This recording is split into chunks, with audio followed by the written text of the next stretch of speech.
Hi hello നമസ്കാരം. നമ്മുടെ മറ്റൊരു വീഡിയോയിലേക്ക് എല്ലാവർക്കും സ്വാഗതം. അപ്പം ഇന്നലെ ഞാൻ വീഡിയോ ഇടണമെന്ന് വിചാരിച്ച ദിവസമായിരുന്നു കേട്ടോ. പക്ഷേ എനിക്ക് എൻ്റെ ചില സാഹചര്യങ്ങൾ കൊണ്ട് എനിക്ക് ഇടാൻ സാധിച്ചില്ല. അപ്പോൾ ഈ രാവിലെയൊക്കെ നിന്ന് തേങ്ങയൊക്കെ ചെരുകുന്നത് പറഞ്ഞാൽ ആകെ വയ്യാണ്ട, കൈയൊക്കെ ഇത്തിരി വേദനയൊക്കെ ഉണ്ട്. ഞാൻ നല്ല പറഞ്ഞിട്ടുണ്ടായിരുന്നല്ലോ, പിന്നെ ഞാൻ ചെറുതായിട്ടൊന്ന് വീണിട്ടുണ്ടായിരുന്നു. അപ്പോൾ വലിയ പ്രശ്നമൊന്നുമില്ല, ഹോസ്പിറ്റലിലൊന്നും പോകേണ്ട അങ്ങനത്തെ കാര്യമൊന്നുമില്ല. ഇന്നലെ കുറേ മെസ്സേജുകളും കോളുകളൊക്കെ ഇങ്ങനെ വന്നുകൊണ്ടിരിക്കുന്നുണ്ടായിരുന്നു. ജസ്റ്റ് ഒരു ഷോർട്സിൽ ഞാനിത് പറഞ്ഞിട്ടുണ്ടായിരുന്നല്ലോ. അപ്പോൾ അങ്ങനെ വിഷയമൊന്നുമില്ല കേട്ടോ. ഇടയ്ക്കിടയ്ക്ക് ഇങ്ങനെ ഉണ്ടാവാറുള്ളതാണ്. എനിക്ക് ഇത്തിരി വെപ്രാളം കൂടുതലാണ്. അങ്ങനെ വരുമ്പോഴാണ് പ്രശ്നം. ഞാൻ ഭയങ്കര ഫാസ്റ്റായിരിക്കും എല്ലാ കാര്യങ്ങളെ.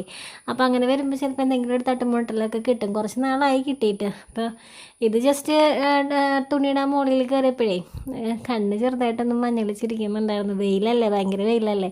അപ്പോൾ സ്റ്റെപ്പ് ഇറങ്ങിയപ്പോൾ ഒരു പടി ഞാൻ കണ്ടില്ല, അതാണ് പറ്റിയത് കേട്ടോ. പക്ഷേ വീണപ്പോൾ കാലിനാണ് പറ്റേണ്ടതായിരുന്നത്. പക്ഷേ എവിടെയോ കൈ ഇടിച്ചു, എവിടെയാണെന്ന് എനിക്കൊരു പിടുത്തില്ല കേട്ടോ. അപ്പോൾ രാവിലെ ഇഡ്ഡലിയൊക്കെ ഉണ്ടാക്കാനായിരുന്നു വിചാരിച്ചിട്ടുണ്ടായിരുന്നത്. മാവൊക്കെ തലേദിവസം അരച്ചൊക്കെ വെച്ചിട്ടുണ്ടായിരുന്നു. പക്ഷേ എന്തോ ഒരു മൊത്തത്തിൽ ആ ഒരു ഉഷാർ അങ്ങോട്ട് കിട്ടുന്നുണ്ടായിരുന്നില്ല. പിന്നെ എനിക്ക് ചെറുതായിട്ട് പനിക്കുന്നത് പോലെയൊക്കെ തോന്നിയിരുന്നു കേട്ടോ അന്ന്. വേറെ പ്രശ്നങ്ങളൊന്നുമില്ല, എന്നാലും ഭയങ്കര ഒരു ബോഡി പെയിനൊക്കെ. പനിയൊന്നും പുറത്തേക്കൊന്നുമില്ല, പക്ഷെ ഒരു ബോഡി പെയിനൊക്കെ. അത് കാരണം രാവിലെ തന്നെ ഭയങ്കര സ്ലോ ആയിട്ടാണ് കാര്യങ്ങളൊക്കെ പോകുന്നുണ്ടായിരുന്നത്. എനിക്ക് അങ്ങനെ വന്നു കഴിഞ്ഞാൽ ഭയങ്കര ഒരു ബുദ്ധിമുട്ട് പോലെയാണ്. നമ്മൾ നല്ല ആക്റ്റീവായിട്ട് നിൽക്കണം, എന്നാലും നമുക്ക് ആ ഒരു ദിവസം നമുക്ക് ഭയങ്കര ഹാപ്പി ആയിട്ട് പോകാനായിട്ട് പറ്റുള്ളൂ. ഇന്നെന്തോ എനിക്ക് അത്രയ്ക്ക് അങ്ങോട്ട് സുഖം ഉണ്ടായില്ല. എനിക്ക് അവിടെ ഇവിടെയൊക്കെ വേദനകളായിരുന്നു കേട്ടോ. മേല് മുഴുവൻ വേദന. എനിക്ക് കാല് എന്താണെന്ന് വെച്ചാൽ ഞാനിപ്പോൾ എപ്പോഴും ഈ വർക്കിൻ്റെ ഭാഗമായിട്ടേ നെറ്റിപ്പട്ടവും കാര്യങ്ങളൊക്കെ ഉണ്ടാക്കുന്നതിൻ്റെ ഭാഗമായിട്ട് എപ്പോഴും നിന്നിട്ടാണ് ചെയ്യുന്നത്. ടേബിളിലിട്ട് വെച്ചിട്ട് ഞാൻ ഇരിക്കാൻ ചെയർ എടുത്തിട്ടുണ്ടെങ്കിൽ പോലും എനിക്ക് നിന്നിട്ട് നോക്കുമ്പോൾ ഇത്തിരിയും കൂടെ ഒരു ശരിക്കും മനസ്സിലാവുകയൊക്കെ ചെയ്തിരുന്നിട്ടാകുമ്പോൾ നമ്മൾ ഇത്തിരിയും കൂടി താഴ്ന്നു പോയില്ല. പിന്നെ നിന്നിട്ടാണ് എല്ലാ കാര്യങ്ങളും നോക്കി ഒക്കെ ചെയ്യാറുള്ളത്. അപ്പോൾ പരമാവധി മിക്ക സമയവും ഞാൻ നിൽക്കൽ തന്നെയാണ്. അപ്പോൾ അതിൻ്റേതായിട്ടുള്ളൊരു പ്രശ്നമുണ്ട്. ഇരിക്കാൻ സമയം ഉണ്ടെങ്കിൽ കൂടെ ഞാൻ ഇരിക്കില്ല, അത് നിന്നും കൊണ്ട് ചെയ്യും, അങ്ങനെയാണ് കേട്ടോ. അപ്പോൾ അതിൻ്റെയൊക്കെ ആയിരിക്കാം ചിലപ്പോൾ എനിക്ക് ബോഡിയൊക്കെ ഭയങ്കര പെയിൻ. പിന്നെ നല്ല വർക്കിൻ്റെ ഒരു ഇതുണ്ട്, പണികൾ നല്ലപോലെ ഉണ്ട്, വർക്ക് ഓർഡറുകളും കാര്യങ്ങളൊക്കെ. അപ്പോൾ അതിൻ്റേതായിട്ടുള്ളൊരു സ്ട്രെയിൻ ഉണ്ട്. വീട്ടിലെ പണികളൊക്കെ കഴിഞ്ഞ് കണ്ടുകൊണ്ടിയുടെ കാര്യങ്ങളും കഴിഞ്ഞിട്ടാണ് നമ്മൾ ഈ കാര്യങ്ങളൊക്കെ ചെയ്യാനായിട്ട് ഇരിക്കുന്നത്.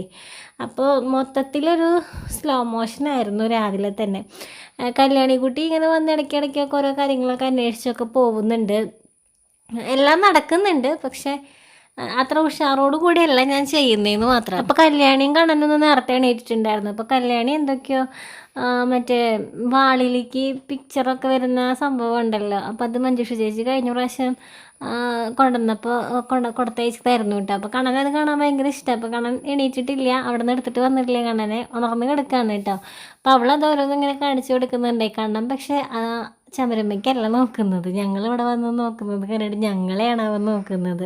അപ്പം എൻ്റെ അടുക്കളയിലത്തെ എല്ലാ പണിയും കഴിയുമ്പോഴേ ഞാൻ കണ്ണൻകുട്ടീനെ എടുക്കാം. എന്നിട്ടാണ് പിന്നെ 7:30 ആകുമ്പോഴേക്കും അടുക്കളയിലത്തെ എല്ലാം കഴിയും കേട്ടോ. അപ്പോൾ അത് കഴിഞ്ഞ് 7:30ക്കാണ് ഞാൻ കണ്ണന് ഭക്ഷണം കൊടുക്കാനായിട്ടിരിക്കുക. ആദ്യമൊന്നും കഴിക്കാറില്ല കേട്ടോ, രാവിലെ തന്നെ കൊടുക്കുമ്പോൾ. ഇപ്പോൾ പിന്നെ അതൊരു ശീലമാക്കിയ കാരണം വലിയ കുഴപ്പമില്ല, കഴിക്കുന്നുണ്ട്. ആദ്യം അത് ആൾക്ക് ശീലമായിരുന്നില്ല, അത് 9 മണി 10 മണിയൊന്നും ആവാണ്ടാവും ഭക്ഷണം കഴിക്കില്ല. പക്ഷെ ഇപ്പം ഞാനിതൊരു ശീലമാക്കി കൊണ്ടുവരുന്നത് കാരണം കുറച്ചാണെങ്കിൽ ഒരു 7:30 ആകുമ്പോൾ കഴിക്കും. ഒരു 8 മണി വരെ ആൾക്ക് കൊടുത്തിരിക്കും. 8 മണി തൊട്ട് പിന്നെ ഞങ്ങൾ കുളിക്കൽ, 3 കുളിച്ച് 8:45 കഴിയുമ്പോൾ ഞങ്ങൾക്ക് ഇറങ്ങണം. അപ്പോൾ അങ്ങനെയാണ് ഞങ്ങളുടെ ഓരോ ടൈം ടേബിളും പോകുന്നത്. അപ്പോൾ വഴി ഭയങ്കര പ്രശ്നമാണെന്നേ, ചെളി വിളിയായിട്ടൊക്കെ കിടക്കുന്നത്. ഞാൻ ചില ദിവസങ്ങളിൽ കണ്ണൻ ഈവനിങ്ങിലൊക്കെ നല്ല ഉറക്കമൊക്കെ ആണെങ്കിൽ വാതിലൊക്കെ അടച്ചിട്ടിട്ട് വണ്ടി എടുത്ത് പോകാറുണ്ട്. പക്ഷേ ഈ വഴി കൂടെ എനിക്ക് വണ്ടി എടുത്ത് വരാനായിട്ട് പേടിയാണ്. കാരണം ഭയങ്കരമായിട്ട് ഇങ്ങനെ ചെളിയിൽ സ്കിഡായി പോകുന്നത് പോലെയൊക്കെ തോന്നും. അപ്പോൾ അതുകൊണ്ട് ഇപ്പം ഞാൻ കണ്ണൻ ഉറങ്ങിയാലും ഉറങ്ങിയില്ലെങ്കിലൊക്കെ ഞാൻ നടന്നു തന്നെയാണ് കേട്ടോ കൊണ്ടുവന്നാക്കുന്നതൊക്കെ. അപ്പോൾ നോക്കി നടന്നില്ലെങ്കിൽ കാലൊക്കെ ചെളിയിൽ പെട്ടു പോകും. പക്ഷെ കണ്ണന് ഭയങ്കര ഇഷ്ടമാണ് കേട്ടോ, ആൾക്ക് ഇനി ഇരുന്നാൽ മതിയല്ലോ, കുഞ്ഞിക്കള്ളൻ സുഖിച്ചിരിക്കുകയാണ് എൻ്റെ മേൽ. അപ്പോൾ കല്ലൂനെയും കൊണ്ടുവന്നാക്കി വീട്ടിൽ ഞങ്ങളുടെ വൃന്ദാവനത്തിലേക്ക് ഞങ്ങൾ വന്നു കേട്ടോ, കണ്ണൻ്റെ വൃന്ദാവനത്തിലേക്ക്. കല്യാണി എപ്പോഴും ആ പേരെടുത്തിട്ടാണ് പറയുക, അമ്മ നമ്മുടെ വൃന്ദാവനമില്ലേ, അങ്ങനെയൊക്കെയാണ് കേട്ടോ കല്യാണി എപ്പോഴും ഇങ്ങനെ പറയുക. പിന്നെ എന്തോ എക്സസൈസൊക്കെ ചെയ്യണം, മുടക്ക് വരുത്താൻ പറ്റില്ല. പക്ഷേ കണ്ണനും ഒരു ഉഷാറില്ല, എനിക്കും ഒരു ഉഷാറില്ലാണ്ട് ഇങ്ങനെ ഇരിക്കുകയായിരുന്നു. എനിക്കാണെങ്കിൽ ഈ പറഞ്ഞതുപോലെ ഭയങ്കര ബോഡി പെയിനും കാര്യങ്ങളും അങ്ങനെയുള്ള പ്രശ്നങ്ങൾ. പിന്നെ വീണതിൻ്റേതായിട്ടുള്ള എവിടേക്കോ ഒരു വേദനയൊക്കെ ഉണ്ട്. അപ്പോൾ അങ്ങനെയൊക്കെ ആയിട്ട് ഇങ്ങനെ ഇരിക്കുക. അപ്പോൾ കണ്ണനും എൻ്റെ മൂഡ് എങ്ങനെയാണോ അതാണ് അവൻ്റെയും. ഞാൻ ഹാപ്പിയാണ്, ഞാൻ ചില്ലായിട്ട് നിൽക്കുകയാണെന്നുണ്ടെങ്കിൽ അവനും അതുപോലെ തന്നെയാണ്. ഞാൻ മൂഡ് ഓഫ് ആണെന്നുണ്ടെങ്കിൽ ആ മുഖത്തും അത് കാണാം. ഞാൻ കരഞ്ഞാൽ അവൻ്റെ മുഖം പോവും, ഞാൻ ചിരിച്ചാൽ അവൻ്റെ മുഖത്തും ചിരി വരും. അങ്ങനെയാണ്. അപ്പോൾ പലരും ഇന്നിപ്പോൾ ഞാൻ അമ്പലത്തിൽ പോയപ്പോൾ പോലും അവിടെ കുറച്ച് ചേച്ചിമാർ, നമ്മുടെ ഇവിടെ നാട്ടുകാരായിട്ടുള്ള ചേച്ചിമാരൊക്കെ കണ്ടപ്പോൾ ചിലർക്കൊക്കെ കാണുമ്പോൾ ചില സങ്കടമൊക്കെ വരും, അവരെ കണ്ണൊക്കെ നിറയും. ഇപ്പോഴും ഞാൻ പറയും, എനിക്ക് ഉള്ളിൽ സങ്കടം, വിഷമം അതൊക്കെ നമുക്കൊരു അമ്മയാണ്, ഉണ്ടാവാതിരിക്കില്ല, ഉണ്ട്. പക്ഷെ ഞാനൊരിക്കലും അവൻ്റെ അടുത്ത് കണ്ണന് വയ്യാത്തതിൻ്റെ പേരിൽ ഞാൻ അവൻ്റെ മുൻപിൽ വെച്ച് ഇതുവരെ ഞാൻ കരഞ്ഞിട്ടില്ല, കരയൂല്ല. കാരണം ഞാൻ അങ്ങനെ കരഞ്ഞു കഴിഞ്ഞാൽ അത് എൻ്റെ ഉള്ളു വേദനിപ്പിക്കുന്നതിനേക്കാളും അവൻ്റെ ഉള്ളായിരിക്കും കൂടുതൽ വേദനിപ്പിക്കുക. ഞാൻ എപ്പോഴും ചിരിച്ച് ഭയങ്കര ഹാപ്പി ആയിട്ട് നിൽക്കുന്നത് കാണാനാണ് അവന് ഇഷ്ടം. അപ്പോൾ ഞാനതുകൊണ്ട് അവൻ്റെ മുൻപിൽ അങ്ങനെ നിൽക്കാറുള്ളൂ. ചിലരൊക്കെ ചിലപ്പോൾ അതും വിചാരിക്കാം, കുട്ടി ഇങ്ങനെയാണ്, എന്നിട്ടും അമ്മ ചിരിച്ച് കളിച്ചാണ് നടക്കുന്നതെന്ന്. പക്ഷേ അതല്ല അതിൻ്റെ ഉള്ളിലത്തെ കാര്യം. നമ്മൾ ഇങ്ങനെ കരഞ്ഞു പിഴിഞ്ഞൊക്കെ ഇരുന്ന് കഴിഞ്ഞാൽ നമ്മുടെ ഉള്ളിൽ എന്തായാലും വിഷമം ഉണ്ടായിരിക്കും, അല്ലേ? അത് എന്തായാലും ഉണ്ട് അത്. പക്ഷേ അത് നമ്മൾ പുറമേ കാണിച്ച് കരഞ്ഞു പിഴിഞ്ഞ് നടന്നിട്ട് എന്താ കാര്യം? നമ്മളെ കാണുന്നവർക്ക് പോലും അത് വിഷമം ഉണ്ടാക്കും, അല്ലേ? ഉള്ളിലുള്ളതൊക്കെ അവിടെ ഇരിക്കട്ടെ. ഇതിപ്പോൾ നമ്മൾക്ക് ഒന്നും ചെയ്യാൻ പറ്റാത്ത കാര്യങ്ങളാണ്. നമ്മൾക്ക് എന്തെങ്കിലും ഇപ്പം ഞാനതൊന്ന് കരഞ്ഞ് നടന്നത് കൊണ്ട്, അല്ലെങ്കിൽ ഞാൻ അതിനെ ആലോചിച്ച് വിഷമിച്ചിരുന്നത് കൊണ്ട് ഒരു മാറ്റം ഉണ്ടാവുമെങ്കിൽ അതിലർത്ഥമുണ്ട്. പക്ഷെ ഞാനങ്ങനെ വിഷമിച്ചിരുന്നത് കൊണ്ട് ഒരു കാര്യവും ഇല്ലാത്ത കാര്യമാണ്. ഞാൻ സന്തോഷിച്ച് നടക്കുകയാണെന്നുണ്ടെങ്കിൽ പിന്നെയും അവൻ്റെ മൈൻഡെങ്കിലും ഹാപ്പി ആയിരിക്കും. അപ്പോൾ നമ്മൾ എന്തെങ്കിലും കാര്യമുള്ള കാര്യം ചെയ്തിട്ടല്ലേ കാര്യമുള്ളൂ. അപ്പോൾ ഇന്നിപ്പോൾ ഞാനിങ്ങനെ ആകെ മൂടിയായിട്ടിരുന്നപ്പോൾ അവനും ഭയങ്കര മൂടിയായിരുന്നു. പിന്നെയെന്ന് പറഞ്ഞാലേ ഞങ്ങൾക്ക് ഇരിക്കുന്നത് വലിയ ഇഷ്ടമൊന്നുമില്ല. പിന്നെ ഞാൻ ഇരുത്താനായിട്ടുള്ള കാര്യങ്ങൾ, നടുറയ്ക്കാനായിട്ടുള്ള അങ്ങനെയുള്ള കാര്യങ്ങളൊക്കെയാണ് ചെയ്തുകൊണ്ടിരിക്കുന്നത്. ഇങ്ങനെയൊന്നും ഞങ്ങൾക്ക് കാര്യം ഇഷ്ടമില്ല. കാരണം ഇതൊന്നുമല്ല ഞങ്ങൾക്ക് വേണ്ടത്. ഞങ്ങൾക്ക് ഓടണം, ചാടണം, നടക്കണം, ഇതൊക്കെയാണ് ഞങ്ങളുടെ മൈൻഡിലുള്ളത്. അപ്പം ഞാൻ പറയുന്നുണ്ട്, കാരണം കുറച്ചേരം എനിക്കും അവനെ പിടിച്ചിങ്ങനെ നിൽക്കാനും ഒരു സുഖമില്ലാത്തതുപോലെയാണ് നിൽക്കുന്നത്. അപ്പോൾ ഞാൻ പറഞ്ഞു, ഇന്നിപ്പോൾ നടക്കണം, ഇന്നിപ്പോൾ നമുക്ക് ഇരിക്കാൻ പഠിക്കാടാ ആദ്യം, എന്നിട്ട് നമുക്ക് നടക്കാടാന്നൊക്കെ അവൻ്റെ അടുത്ത് ഇങ്ങനെ പറയുന്നുണ്ട്, ടോമിൻ്റെ അടുത്തൊക്കെ ആയിട്ട്. അപ്പോൾ ആൾ നോക്കുകയാണ്, ഹാളിലേക്ക് നോക്കുകയാണ്. രക്ഷയില്ല അമ്മേ, നടക്കണം, എനിക്ക് ഓടണം എന്നുള്ള രീതിയിലാണ് അവൻ നിൽക്കുന്നത് കേട്ടോ. അപ്പോൾ പിന്നെ കുറച്ച് കഴിഞ്ഞപ്പോൾ അപ്പോൾ എനിക്ക് തോന്നി, നമ്മുടെ ടോമിച്ചനുണ്ടെങ്കിൽ എനിക്ക് കുറച്ച് പണി കുറവാണ്. കാരണം അവൻ കുറേ വർത്തമാനങ്ങൾ പറഞ്ഞോളൂ. അപ്പോൾ അവൻ്റെ വർത്തമാനത്തിൽ നമുക്ക് കണ്ണനെ വീഴ്ത്താം എന്നൊക്കെ വിചാരിച്ചിട്ട് ഞാൻ ടോമീനെ ആദ്യം കൊണ്ടുവന്ന് വെച്ചു കേട്ടോ ഹാളിൽ. എന്നിട്ട് ടോമിനോട് പറഞ്ഞ് നമുക്ക് ഓട്ട മത്സരം നടത്താടാ എന്നൊക്കെ പറഞ്ഞിട്ട് കണ്ണനും ടോമീനെയൊക്കെ നിർത്തി അങ്ങനെയൊക്കെ ഞാൻ ചെയ്യാറുണ്ട് കേട്ടോ. ഈ ടോമി എന്ന് പറഞ്ഞു കഴിഞ്ഞാലുണ്ടല്ലോ, അവൻ വായിട്ട് ഇങ്ങനെ ചിലയ്ക്കാൻ മാത്രമേ കാര്യമുള്ളൂ കേട്ടോ, ആളോടൊന്നും ഇല്ലല്ലോ. അപ്പം ഞാനിങ്ങനെ കണ്ണനോട് പറയാക്കായിരുന്നു, ഇങ്ങനെ വെള് എന്ന് കുറേ കിടന്ന് പറയുന്നുള്ളൂ. അവന് ഓടാനൊന്നും അറിയില്ല, കണ്ണനാണ് ഓടാൻ പോകുന്നത്, കണ്ണനാണ് മിടുക്കൻ, അതിനങ്ങോട്ട് നീക്കി വയ്ക്കട്ടെ എന്നൊക്കെ പറഞ്ഞിട്ട് അതിനങ്ങോട്ട് നീക്കി വെച്ച് കണ്ണൻകുട്ടീനെ അപ്പോൾ നടത്തിക്കാൻ നോക്കുമ്പോഴേ പാദം കുത്തുന്നുണ്ട്. വേറെ എല്ലാവിടെയും നമ്മൾ പിടിച്ചു കൊടുക്കണം. തലേമ പിടിക്കണം, കഴുത്തിൻ്റെ ഭാഗത്ത് അവിടെ പിടിക്കണം, നടുവിൽ പിടിക്കണം, എല്ലാവിടെയും പിടിക്കണം, കാലും നമ്മൾ വെച്ച് കൊടുക്കണം. പക്ഷെ നമ്മളങ്ങനെ വെച്ച് കൊടുക്കുമ്പോൾ അതാണ് നമുക്ക് സ്ട്രെയിൻ വരുന്നത്. ഇപ്പോൾ കഴുത്ത് ഉറച്ചിട്ടുള്ളൊരു കുട്ടിയാണെന്നുണ്ടെങ്കിൽ നമുക്ക് കാല് മാത്രം നോക്കിയാൽ മതി. അപ്പം കഴുത്തും നടു ഉറച്ച് കഴിഞ്ഞാൽ ഇരിക്കാനായിട്ടുള്ള ബാക്കി എല്ലാ കാര്യങ്ങളും ആയി. ഇതെന്ന് പറഞ്ഞാൽ ഒന്നൊന്നേ മുതൽക്കുള്ളത് നമ്മൾ ചെയ്ത് കൊടുക്കണം. തല പിടിക്കണം, നടു പിടിക്കണം, പിന്നെ കാലെടുത്ത് വെച്ച് കൊടുക്കണം. അങ്ങനെ വരുമ്പോൾ നമുക്ക് ഭയങ്കര സ്ട്രെയിനാണ് വരുന്നത്. കാര്യം കണ്ണനൊരു 12 കിലോ ഒക്കെ വെയിറ്റ് വരുന്നുള്ളൂ കേട്ടോ. പക്ഷേ അവന് ഉയരം വെച്ച് വരുന്നുണ്ട്, പിന്നെ ബോൺ വെയിറ്റ് ഉണ്ടാവുമല്ലോ അത്യാവശ്യം. അപ്പം അങ്ങനെ വരുമ്പോഴേ എനിക്ക് പിടിച്ച് നിൽക്കുമ്പോൾ ഈ ഒക്കെ ഭയങ്കര പെയിൻ തോന്നും കേട്ടോ. ഞാനിപ്പോൾ ഈ വോയിസ് എടുത്തുകൊണ്ടിരിക്കുന്നതിൻ്റെ ഇടയിൽ കാണാൻ ഒരു തുമ്മൽ കേട്ടോ. തുമ്മിയപ്പോൾ ഞാൻ ആ വോയിസ് കട്ട് ചെയ്തു. അപ്പോൾ അതിന് വേണ്ടിയിട്ട് ആളിങ്ങനെ കിടന്ന് ചിരിച്ചും കൊണ്ടിരിക്കുകയാണ് കേട്ടോ. അത് ഞാൻ ഒരു തമാശയായിട്ട് അവന് ഫീൽ ചെയ്തേ.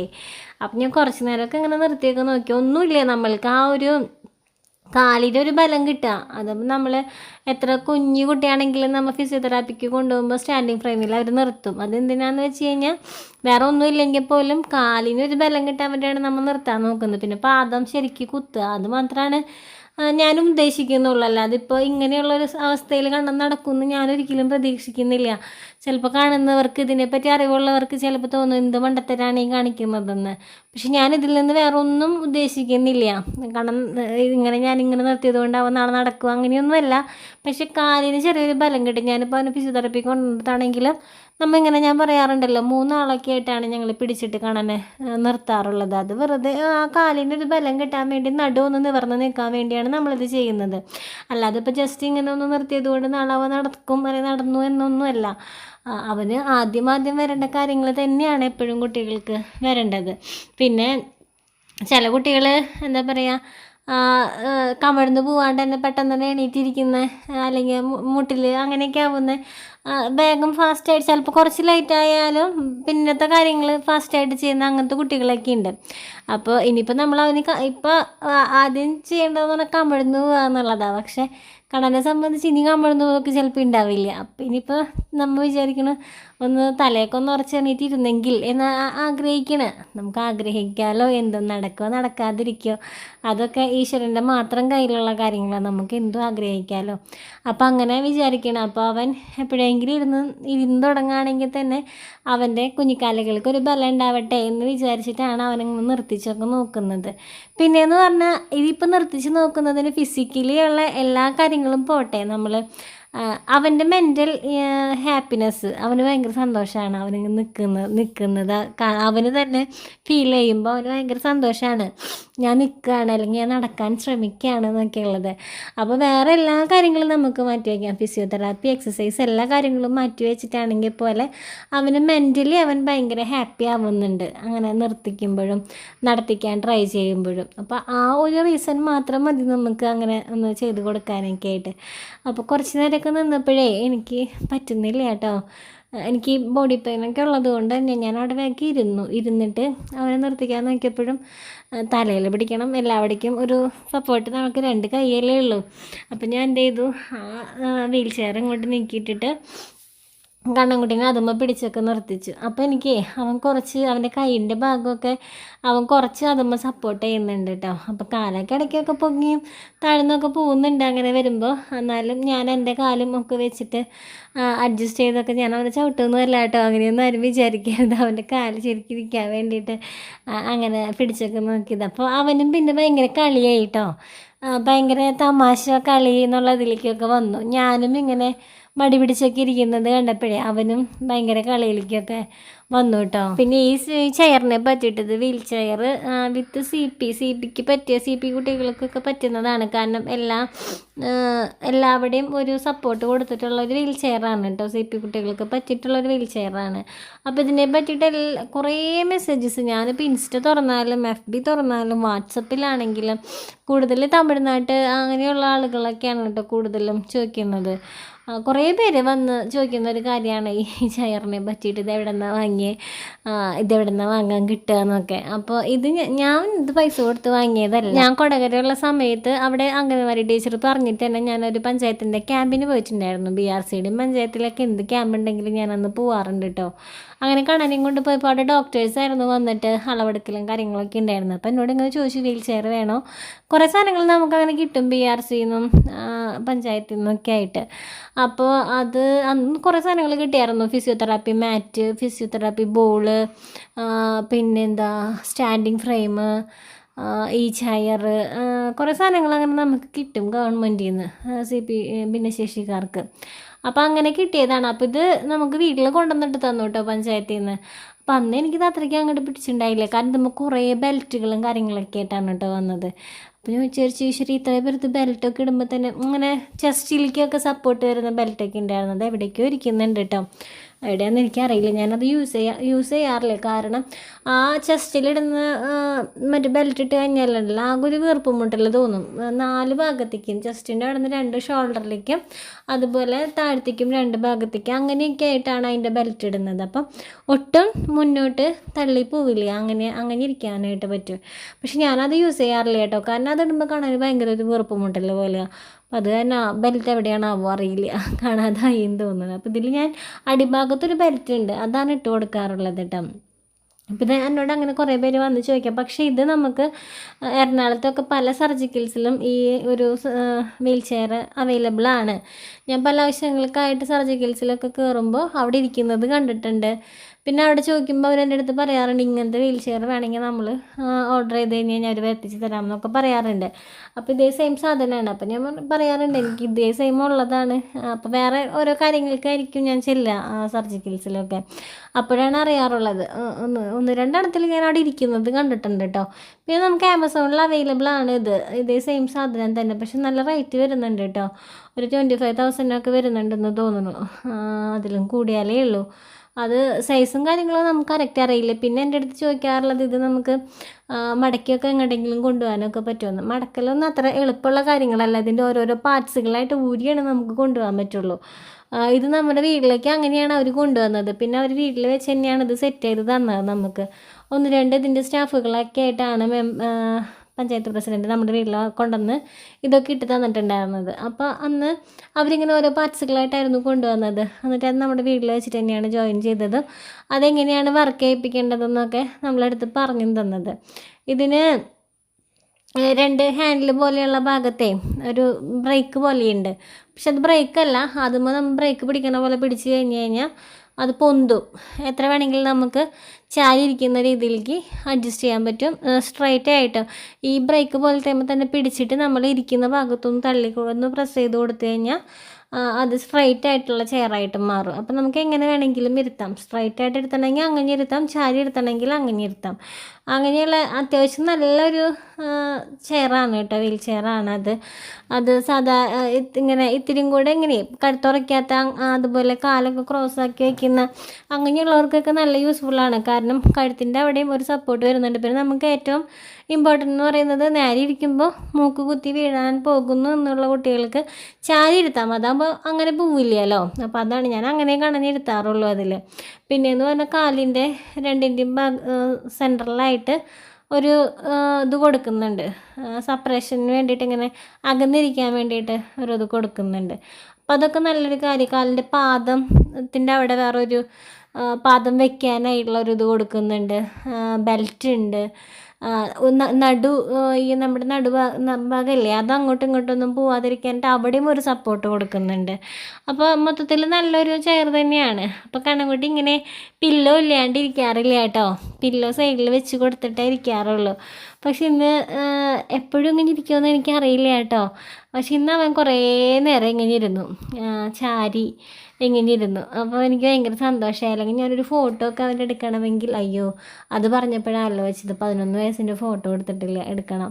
അപ്പോൾ അങ്ങനെ കുറേ നേരം ഇരിക്കുന്നത് കണ്ടപ്പോൾ എനിക്കും ഭയങ്കര സന്തോഷമായി. കാരണം ഞാൻ ഏറ്റവും അധികം ആഗ്രഹിച്ചിട്ടുള്ളൊരു കാര്യമാണ്, ഞാനിപ്പോൾ കിച്ചണിലാണെങ്കിലൊക്കെ പണിയെടുക്കുമ്പോൾ അവൻ തന്നെ ഒന്നിരുന്ന് കാണുക എന്നുള്ളത്. അപ്പോൾ അതിങ്ങനെ നടന്ന് കാണുമ്പോൾ ഭയങ്കര സന്തോഷം. അപ്പോൾ ഇത്രയേ ഉള്ളൂ നമ്മളുടെ ഇന്നത്തെ വിശേഷങ്ങൾ. എല്ലാവർക്കും നമ്മളുടെ ഇന്നത്തെ കൊച്ചു വിശേഷങ്ങൾ ഇഷ്ടപ്പെട്ട് കാണും തന്നെ വിശ്വസിക്കുകയാണ്. ഇഷ്ടപ്പെട്ടല്ലേ എന്ന് പറയുന്നത് പോലെ ലൈക്ക്, ഷെയർ, കമൻ്റ് ഒന്നും ചെയ്യാനായിട്ട് മറക്കരുത് കേട്ടോ.